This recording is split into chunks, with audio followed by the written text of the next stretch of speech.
எலும்பு மற்றும் மூட்டு சிகிச்சையில் 40 ஆண்டுகள் அனுபவம். NABH முழு அங்கீகாரம் பெற்ற கிருஷ்ணகுமார் எலும்பியல் மருத்துவமனை, நாகர்கோவில். குதிரை பேர வழக்கு தொடர்பா சிபிஐ விசாரணை கோரிய மனு மீது இன்னைக்கு தீர்ப்பு வழங்கப்பட இருக்கு. விவரங்களோட செய்தியாளர் சுரேஷ் இணைஞ்சிருக்காரு. சுரேஷ், எப்ப இந்த விசாரணை அப்படிங்கிறது வரவிருக்கு? மேலும் விவரங்களை நீங்க சொல்லலாம். வணக்கம். அதாவது ஊத்தங்கரை தாவேகா எம்எல்ஏ இளையராஜாவிடம் குதிரை பேரம் பேசியதா பதிவு செய்யப்பட்ட வழக்கை சிபிஐக்கு மாத்தணும்னு சொல்லி திருப்பூரை சேர்ந்த வழக்கறிஞர் பாலசுப்ரமணியங்கிறவர் உயர்நீதிமன்றத்தில் ஒரு பொதுநல வழக்கு தாக்கல் செஞ்சிருந்தாரு. இந்த வழக்குல ஏற்கனவே திமுக எம்எல்ஏக்கள் சிலர் தங்களிடம் குதிரை பேரம் பேசப்பட்டதா புகார்கள் தெரிவிச்சிருக்காங்க.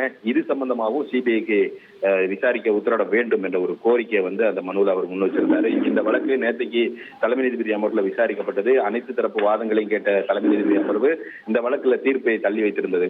இந்த நிலையில இந்த வழக்கு சம்பந்தமா முக்கியமான ஆதாரங்களை சமர்ப்பிக்க வேண்டியிருக்கிறதுனால இந்த வழக்கை திங்கட்கிழமை சில வாதங்களை முன்வைக்க அனுமதிக்கணும் அப்படின்ற ஒரு கோரிக்கையோட மனுதாரர் தரப்பு மூத்த வழக்கறிஞர் தலைமை நீதிபதி அமர்வுல இன்னைக்கு முறையீடு செஞ்சாரு.